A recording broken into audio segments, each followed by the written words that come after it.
সকালের ঘুমটা যে এত মজা লাগে, চোখ থেকে সকালে ঘুম সরতে চায় না, মন চায় যে আরও একটু ঘুমাই আরও একটু ঘুমাই এরকম। আমার মনে হয় আমার মতো সবাই এরকম অবস্থায় আছেন সকালের ঘুমটা নিয়ে। ভোরে নামাজ পড়ে আর কি শুয়ে থাকলে কখন যে 8টা 9টা বেজে যায়, ঘড়ির টাইম এত দ্রুত চলে। তো সকালে নাস্তা খেয়ে সবাই সবার মতো করে যে যার কাজে চলে গেছে, আমি আছি একা বাসায়। এই যে টুকটাক করে এই কাজগুলো গুছিয়ে তারপর রান্নার জন্য রান্নাঘরে চলে যাব। এটাই আমার প্রত্যেক দিনের রুটিন। তো এই তো টেবিলটা গুছিয়ে নিচ্ছি। আসসালামু আলাইকুম, শুভ সকাল সবাইকে। কেমন আছেন সবাই? আশা করি যে যেখানে আছেন আমার প্রিয় ভাই বোন শুভাকাঙ্ক্ষী, আপনারা সকলেই ভালো আছেন, সুস্থ আছেন। আমিও আমার পরিবারের সবাইকে নিয়ে আলহামদুলিল্লাহ আল্লাহ পাকের অশেষ মেহেরবানিতে ভালো আছি। এখন তো ঢাকায়ও মোটামুটি হালকা শীত পড়ে। এই শীতের ভিতরে কোথাও ঘুরতে যাওয়া কিংবা বাসায় থাকা, যে কোনো কাজ করা খুবই ভালো লাগে। অতিরিক্ত শীত পড়লে আর কি কোনো কাজই করতে ভালো লাগে না। তো এই শীতে কিন্তু একটু সকালে ঘুমাতে মন চায়, উঠতে ইচ্ছে করে না, মনে হয় যে নাস্তাও না খেয়ে শুয়ে থাকি এরকম মনে হয়। ঢাকা থেকে গ্রামের বাড়িতে আর একটু বেশি শীত পড়া শুরু করছে। কালকে আমার আপার সাথে কথা হয়েছিল আমার, তো আপাকে জিজ্ঞেস করলাম আপা শীত কেমন পড়ে। গরম জামা গায়ে দিলে মোটামুটি বোঝা যায় যে শীত পড়ে। তো আপা বলতেছে না, কালকে রাত্রে অনেক শীত পড়ছে, গরম জামা গায়ে দিতে হয়েছে, এই আর কি। কয়েকদিন থেকে আমার মনটা খুবই ছটফট করতেছে বাড়িতে যাওয়ার জন্য, আমার মাকে একটু দেখে আসার জন্য। মার জন্য খুব মায়া লাগতেছে। তো বাড়িতে যাওয়ার জন্য আমার মন যতই ছটফট করে, কিন্তু সংসারের নানান ঝামেলা আর কি, সেগুলো মনে করে আবার নিজেকে সামলাই রাখি। তো আমি তো বুঝতেছি কেমন হবে, কিভাবে যাব না যাব চিন্তা করি অনেক রকম। তো আমার সাথে সাথে কিন্তু আমি তো আমারটা প্রকাশ্যে কম করি, আমার ছোট ছেলেও কিন্তু বাড়িতে যাওয়ার জন্য অস্থির হয়ে আছে। কোচিংয়ে আবার স্কুলে কয়েকদিন আগে টেস্ট পরীক্ষা হয়েছিল, তো পড়াশোনার চাপে একদম অস্থির হয়ে থাকে। তো তো 2-1 দিন মাঝখানে বন্ধ পেলে মনে হয় যে কোথাও যাই, চলো না মামুনি বাড়িতে যাই। আমার আশপাশ ঘুরে ফিরে আমাকে পটাইতে থাকে, বলে কি আমার বন্ধু বান্ধব সবাই কিন্তু ঘুরে আসছে, শুধু আমিই ঘরে বসে আছি। তো মাঝখানে পরীক্ষা শেষ হওয়ার পরে আর কি 4-5 দিন বন্ধ ছিল, কোচিং স্কুল তো বন্ধই পরীক্ষার পরে। তো আমি বলি আমি সঙ্গে যেতে হবে কেন, তুমি তো একাই সবার বাসায় যে আর কি একটু বেড়াই আসতে পারো। ঢাকায় তো আমাদের অনেক আত্মীয় স্বজন আছে, তো সবার বাসায় একদিন একদিন করে বেড়ালে কিন্তু বেড়ানি হয়ে যায়। আমার দেবর বাসুর আমরা সবাই কিন্তু ঢাকায় থাকি। তো কোনো সময় আর কি দাওয়াত পড়লে সবাই একসাথে যায়, এটা ওর কাছে মজা লাগে। কিন্তু একা একা কখনো সাহস করে কারো বাসায় যায় না, এটা একটা ওর বদ অভ্যাস। যখন যাবে আর কি আমাদের সাথে দাওয়াত পড়লে সবাই একসাথে হলে মজা পায়, তখন যেতে চায়। কিন্তু এমনিতে কারোর সাথে যাওয়া, আবার নর্মালি হুটহাট করে কারো বাসায় যাওয়া, এটা ওর ছোটোবেলা থেকে হয় না, কোথাও যায়ও না। সবসময় ঘরকুনি মতো আমার পাশে থাকে আর পড়াশোনা স্কুল এই পর্যন্তই।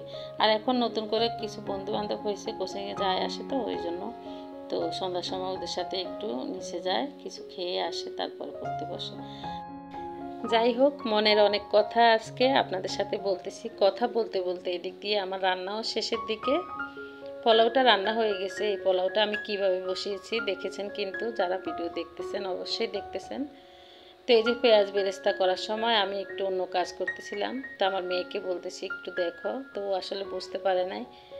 চুলাটা অফ করছে ঠিক মতোই, কিন্তু তেল থেকে আর কি উঠাতে একটু দেরি হয়ে গেছে। পেঁয়াজ বেরেস্তা করতে একটু সচেতন থাকতে হয়, তা না হলে কালারটা চলে আসে বেশি।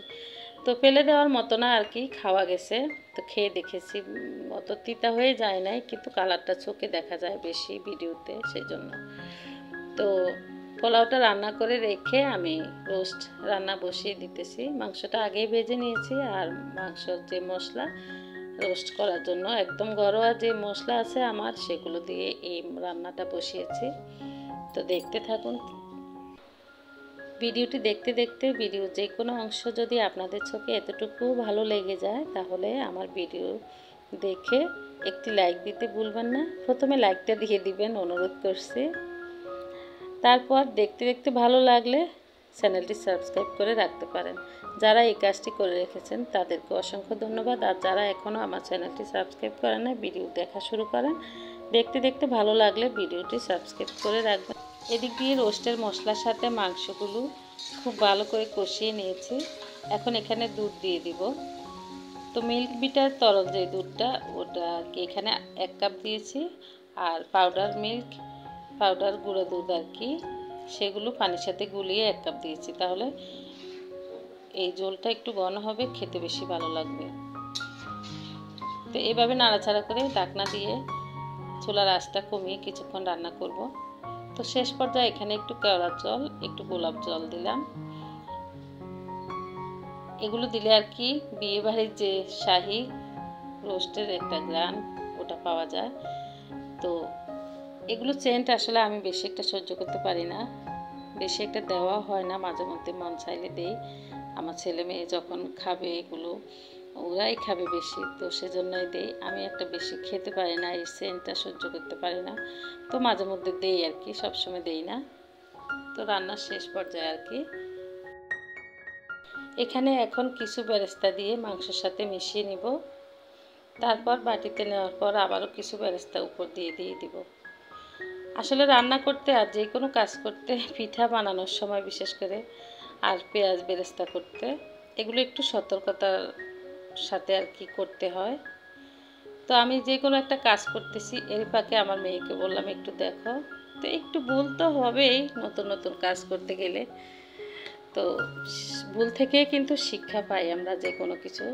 তো যেমন আমার মেয়ের হাতে এই বেরেস্তাগুলো একটু কালার চলে আসছে বেশি, ও কিন্তু এই শিক্ষাটা পেয়ে গেছে যে বেরেস্তা করতে পরবর্তীতে কিভাবে করতে হবে।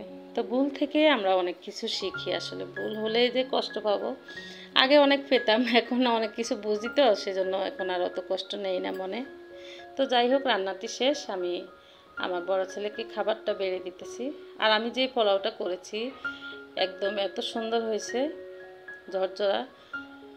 এভাবে পোলাও করলেও খুব সুন্দর হয়। পোলাও চাল ভেজে পোলাও করলে একরকম হয়, আর এভাবে পানির সাথে একসাথে চাল দিয়ে দিলে, মশলা সব কিছু একসাথে দিয়ে পোলাও করলে এইভাবেও খুবই সুন্দর হয়।